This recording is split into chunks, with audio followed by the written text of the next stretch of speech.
what we do is helping at every level, from the resident to the staff in the building, to the ED, to the regional, to, folks in the home office. You have to make sure at every single level, people are not just saying yes, but hell yes to what you're doing, or else it just doesn't work. Welcome to Season 8 of Bridge the Gap, a podcast dedicated to informing, educating, and influencing the future of housing and services for seniors. The BTG network is powered by sponsors Align, NICMAP, ProCare HR, Sage, Hamilton Captel, ServiceMaster, the Bridge Group Construction, and Salinity, and produced by Salinity Marketing. Bridge the Gap in 3, 2. Welcome to Bridge the Gap podcast, the senior living podcast with Josh and Lucas, one of my favorite cities, Fall Nick, Austin, Texas. We're getting this kicked off with a high energy, high impact, and we have an awesome guest on today. I want to welcome George Netscher. You are the founder and CEO of SafelyYou, and you also have a big announcement today, and we're going to dive into that here in a moment, but thanks for joining us today. Yeah, thank you for having me. Obviously, for operators that are here at NIC, there's a number of things that are probably top on their lists, and that's going to be safety and health and saving money. Those are probably three big buckets that they would like to focus on, and it's a big part of what you have launched at SafelyYou. Before we dive into the new announcement, I always found it very interesting to know the backstory. You could have started a tech company to do 100 other things, but you have focused on senior care. Do you have a personal connection to that? Yeah. So my mom lives in one of our communities.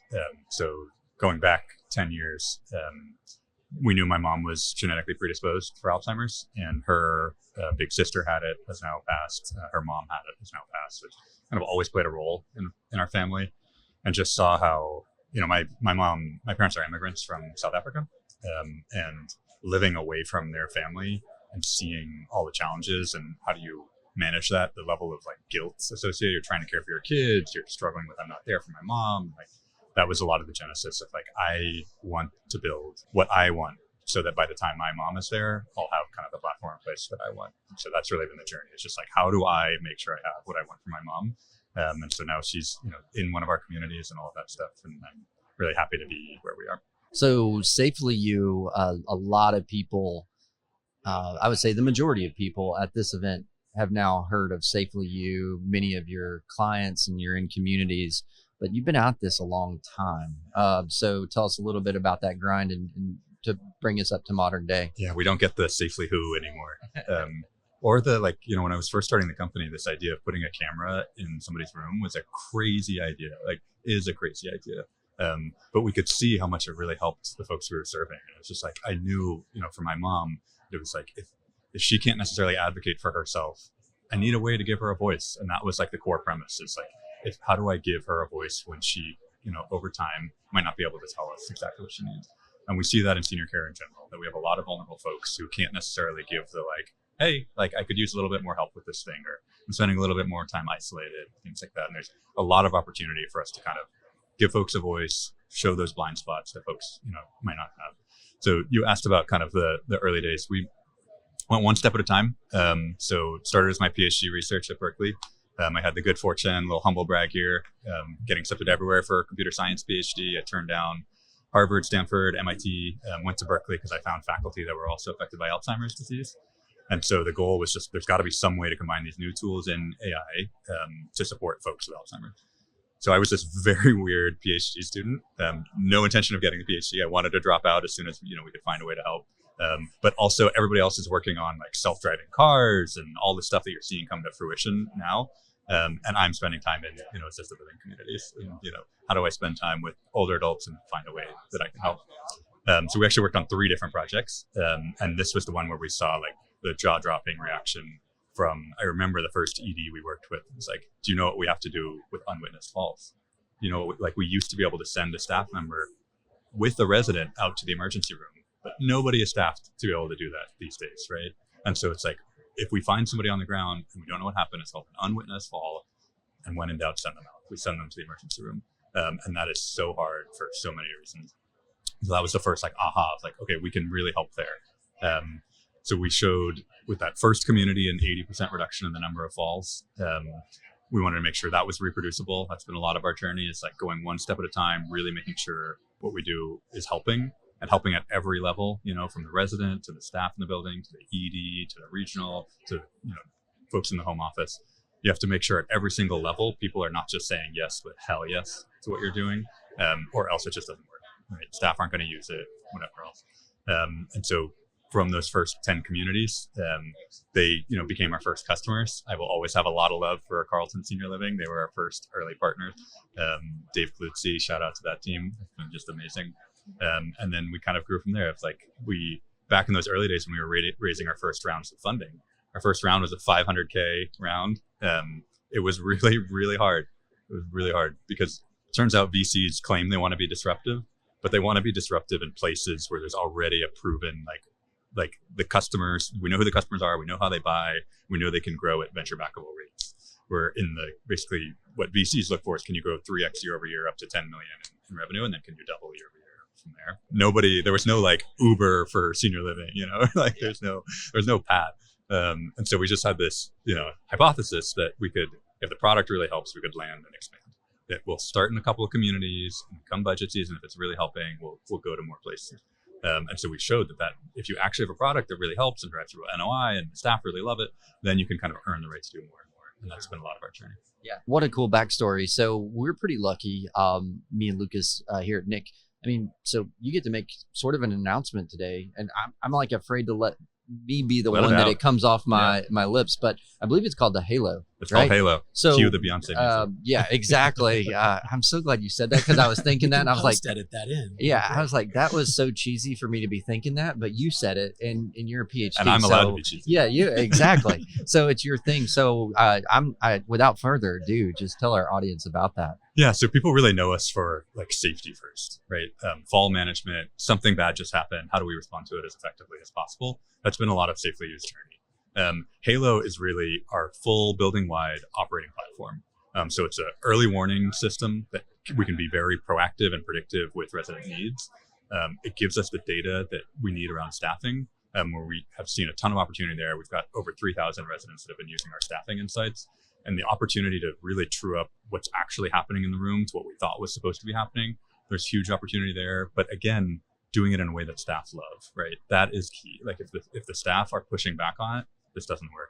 And so we've built basically each of these products leading up into Halo to make this kind of building-wide comprehensive platform, which includes staffing insights, wellness insights, safety insights, and eCall, all together into this one operating platform. That how do I actually run a building on a day-to-day basis in the most seamless way possible? Let's unveil a little bit, practically speaking, for the operator out there. When you hit those target points, those key performance indicators in those areas, what does that look like? I mean, in real time, on the daily operation front for an operator, are they in your program? It's a suite of services, one login. I mean, how does that look? Yeah, that's exactly right. So one login, it can look there's kind of two different flavors. So there's a world where, hey, I've consolidated down to one EHR, and that's what I really want. Like, I've got a caregiver workflow. We're training everybody on that. And that's great. In that world, we're basically integrated with that EHR. We're piping data into it, but we're able to give these real-time detections when certain things happen. We're able to give the eCall so folks can call for help if they need to. And we're piping all of that data into the EHR. So I can actually see directly, what I had in my care plan, and then what actually happened. How much time did staff spend in the room? What tasks happened? All of that. And what we're seeing there, what we've seen is about a quarter of residents are getting a care plan adjustment 2 months earlier than they would have otherwise. We're seeing a ton of opportunity to really like true up what we expected to and what's actually happening. So there's that world where folks have already kind of consolidated down, and we're because we know that the frontline turnover can be 80% or even more. That we really need a very simple program that we're training folks on that's very intuitive, has a like Instagram level of easiness to pick up.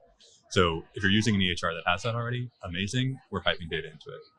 We also see a lot of folks who still have 5 different EHRs, right? Because they've different management contracts and so on, and that can be really hard to manage. And especially, again, you need to be able to train everybody on one consistent workflow that we use across the board. And so then we can be that, the caregiver app that folks are using on a day-to-day basis. And then we're integrating with each of the EHRs separately and piping that data in so folks can still see the care plan and what we expected, but we're training caregivers on one workflow. The stress on operators nowadays, running all the departments, and the healthcare coordinators now, and everybody's in this move and talking about value-based care.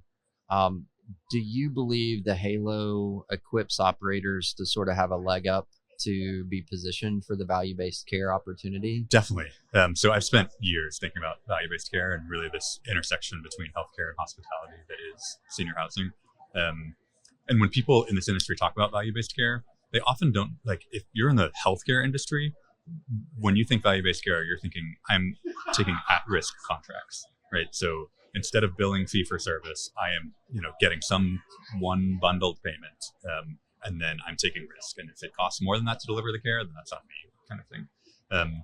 In senior housing, often when folks mean value-based care, what they really mean is just like, we're already providing so much care for residents. We're doing a lot of it private pay. There's got to be some way that if I'm keeping somebody out of the hospital, that I'm getting some of the rewards for that, right? I get some of the credit for all the hard work we're doing to provide really good resident care. Can I get some of the value from that? But often the insurance groups they don't know as much about senior housing as they should, and they don't want to share as much as they should. So what we've seen from SafelyYou is that we'll save on the order of $5,000 per member per year. Okay. That's a huge amount of savings, but usually it's going to the health insurance industry. So we've got a couple of health insurance groups that will just pay directly for SafelyYou. But what we've seen more broadly is there is an opportunity for senior housing to just capture more of the value that they're creating without kind of taking that full risk or at-risk payments that folks think about in healthcare when they talk about value-based care. And from that side, what we're seeing is there is a tremendous opportunity to get programs like SafelyYou paid for in different ways. And so this data can help you have those conversations, but also being able to have the data that shows that you are really reducing risk for that individual is key to being able to do that. So through Halo, you have the data at your fingertips for all of your residents, but you also have these actionable insights. So you can go show, with your physician group, with your therapy company, that we're actually bending the curve. Like, we're not just exposing the data to show how good we are, but we have things that can show us when something's trending in a direction that maybe isn't great, or when, hey, just suddenly the anomaly detection stuff from the AI standpoint, hey, this person suddenly is behaving in a way that's different from before. So we have that early warning sign to go kind of jump in and try to support it. I'm curious. So you guys you've been at this a long time, but it seems like you've really hit a stride during some times that are very economically different and growth prohibitive for a lot of operators, to where, basically new construction's been at a standstill for years now, but there's been a lot of mergers, acquisitions, and a lot of operators just trying to keep up with emerging tech in their buildings. How's been your strategy to be able to partner with these communities to upgrade from a technology perspective? Because there is a hardware component to what you're doing, but I mean, when a lot of people are pinching pennies and figuring out, like, how do I do this with a software and bundling things together, what's been your strategy to make this move somewhat affordable and have a great ROI for the operators? I'm going to give kind of the stupid, very simple answer, which is just be a good listener. It's like, as we came out to market before the pandemic, right?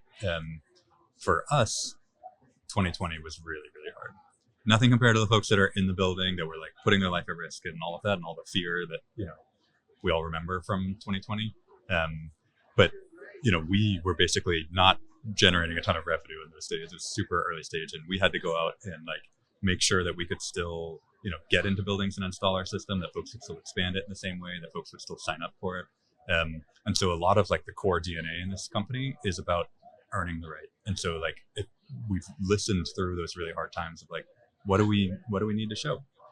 And as we came out of the pandemic, in the years that followed, to your point around there being no new construction, there was also a ton of pressure from capital partners, right? We see a lot more folks doing shop and radio, things like that. At that point, it became really clear to us that folks were expanding our system, but only to the buildings where they thought they could afford it. Okay. And so we had to, if we wanted to grow in the way that, we knew we could really help residents, it wasn't enough to just show clinical outcomes. We were consistently showing, 50% reduction in falls, 10x reduction in emergency room usage, but we had to pull that thread all the way through to show the real ROI, to your point. So it wasn't just, okay, we're only going to put this where we can afford it, but oh my gosh, we can't afford not to do that. And me being an engineer and data scientist at heart, the way we've always run the business is like, any of us could be spending our time doing anything else. Like ultimately I want to prove to myself first and foremost that we're really helping. And so from the ROI standpoint, we looked at sales and marketing, and we knew we would anecdotally hear people move in for the system, but it's really hard for operators to know, did they actually move in because of you, or did they move in because of staff? You know, the salesperson did a great job, got this amazing staff longevity, or, you know, whatever else. Folks would ask us about liability premium reductions. We do have folks that have gotten premium reductions, which has been really cool to see, but it's taken, 5 years of data to have that loss history. And so how do we show, like, when you're starting this program, right now, that you're getting ROI from it? And so the thread we pulled on was ultimately length of stay and resident retention, because we could show the people that opt into our system compared to the people that don't. So we've got kind of like a control group right there that we can compare against, the people that are using our system, and we can compare against the baseline period from the 2 years prior. And what we've seen there is that we did a big cohort analysis, sampling from a bunch of different operators, and from something like 4,000 residents. What we saw was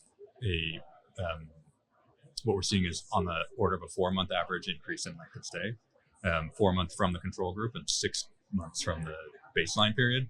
Because even the people that aren't using our system, we actually call it the Halo effect, not related to Halo the product. Of even people that haven't opted in for a program, folks are seeing opportunities of like, oh, okay, here's something we should change for all of our residents. Sure. An example there is like, the mini fridges was one I just saw, where it's like someone was getting on the ground to get things out from their mini fridge, but then they can't get back up. Or they're at a little bit more risk when they're doing that. Well, we still want everybody to have access to a mini fridge if they want a mini fridge, but we put it in an elevated way so it's easier for a resident to get access to it. Sure. Folks will see things like that and say like, oh, I shouldn't just do that for this resident. Anywhere where we have a mini fridge, let's make sure that that's a little bit more accessible for those kinds of learning. So I think that the jaw-dropping thing has been that how significant that length of stay increase has been, combined with some data that folks in the industry really weren't looking at before, which is really the 90-day move-out rate. Okay, so when I started looking at this data, we basically saw this once people were there past 90 days, there's a good chance they were going to stay for a long time. It's become your home, you have friends, like you're part of the community. But what we were seeing was something like 50% of people were moving out in the first 90 days. This data, we were looking at memory care specifically, and that was shocking to us, that many people are moving out in the first 90 days. And what we were seeing of the people who used SafelyYou, that number was cut in half. So people were much more likely to stay longer. And I actually saw that personally over the last year with my mom, which was a really tough experience. I can go into if it's helpful. To your point, the personal connection, and anyone, you mentioned memory care, that's already such a difficult transition for families. So to have to go through that more than once in a short amount of time is traumatic on the resident, but also the family. You've experienced it personally. Yeah. So my mom, before she had our system in place, right before Thanksgiving of last year, had a pretty bad fall. So she, we moved in over the summer. So she had been there like right around 90 days. She was still like renting her furniture, things like that, to get a sense of like, it's not home yet. Now we've bought all the furniture, we've settled in. She had a pulmonary embolism maybe 2 years ago. And so she gets short of breath when she's fully laying down. So she likes to sleep sitting up. And her solution to that had been basically sleeping on the couch. Now she's on a new couch, sleeping on the couch, wakes up in the middle of the night, reaches for the arm. It's a different arm. She misses the arm and falls down and falls into the coffee table. She basically fully shatters her upper arm and dislocates her shoulders. Her shoulder's like hanging down here. And we, go into the emergency room. They can see right away. They do CT scan in like 15 minutes. It's clear she needs to be admitted. Like, great, all these horror stories you hear about people having to wait forever in the emergency room. We're not going to have that. They've already done the CT scan. It's quiet. It seems like, surprise, surprise, we wait another 9 hours before we're admitted. Okay, so we spend 9 hours in the hallway, plastic folding chair with her arm like down here, right? And they can't even give her pain meds during that time, because you can't, like, you have to at least be in a room in the ER for them to give you narcotic, and we couldn't even get that. Right, so we're just sitting there all day, and my mom is being such a good sport about all of it. We finally get in. She's goes into surgery, and they basically tell us, like, did you know your mom had a heart attack? I did not know that. And they give me the whole talk of like, this isn't the highest risk, but she's going on anesthesia and she hasn't for, since she was a kid, and there's risk here. They give me the doctor talk of like something could happen. And she goes into surgery, and I'm just pacing around in that family waiting room completely by myself, right? And I had asked her before she went in, I was like, Mom, have you fallen before? Were you falling already? And she said, yes. It's like, that's the whole point, Mom. Like, that's the whole point of our program, is that what we'll see is somebody will fall on average 30 times before they have a fall with injury.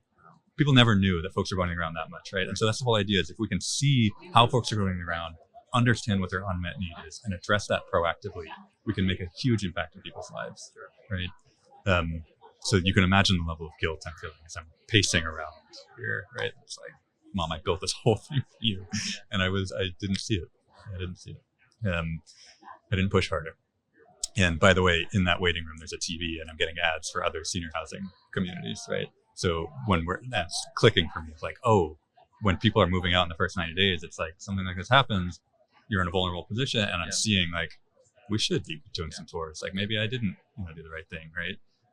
But fortunately, I know the leadership. I picked this community for a reason. I know this is really good leadership. I really trust that team, and this just happens, right? So fortunately, Mom came out, went into skilled nursing, did rehab, came back to her community. Positive end of the story. Like, she's okay now. But it's like, that's the whole core. It's like, we need to be able to have those early warning indicators. And now what I'm obsessing over is the wellness stuff. Because she, in the last 6 months, she's put on a ton of weight. Her dog passed away right after that. It's heartbreaking, but was a relief for her. She was really struggling to take care of the dog, but now she's not moving around as much. She's definitely spending more time isolated. She doesn't have just like the love from that dog every day. So we're thinking and really obsessing, and it's a big part of what Halo is that early warning. How do you know that someone's starting to put on weight? How do you know that they're spending more time isolated? And who should that go to? How do we get in front of that? Because there is, shout out to the Bickford folks with their higher path, the way they talk about the higher path, and seeing that right now of like, my mom is on the lower path and it sucks. It sucks. And how do we like make sure that we're like getting in front of stuff like that? Well, George, it's so awesome to hear your why. And maybe a lot of people don't know that. I think sometimes in our space, big tech has gotten a bad rap because maybe it's something that's worked in another vertical that, a big firm's just trying to adapt and make a buck in senior housing and maybe not committed to the space or have the similar why. But the team that you've developed that have been grinding for over 10 years and motivated to make a difference and rolling out this new Halo program, man. Congratulations. And it's fun to see the absorption, people talking about what you're doing. I'm sure that has to be rewarding for you. And thanks for being transparent to show your personal story, to show and tell about that. I know that'll mean a lot to people. Lucas, this is one of the most fun things about what we get a front row seat to tell some of these stories, right? That's right. We like to pull that common thread and find that story. And it's so awesome to see that the commonality and the passion behind the people in this business. And that's what's always personally drawn me to this industry is the people. It's full of great people like you, George, and your company. Thanks for taking time with us today. Any final comments before we roll out? There is such a special group of people in senior housing, right? Because it's like, there's a group of people who want to make the world better. Love those people in general. There's a group of those people who want to serve seniors that want to do like the humble, quiet, like the stuff we don't love talking about as a society, but is so rewarding, right? So I just want to appreciate all the people that are in this industry, folks like you. You've been working on this for 20 years, so I know you've grinded. And a lot of people in this industry made it through the pandemic, have made it through hard economic times, whether it's 2008 or more recently as we were all trying to recover occupancy. There's a lot of just really good, smart, hardworking people in this industry that are, have a lot of love for seniors. So it's great to be part of it.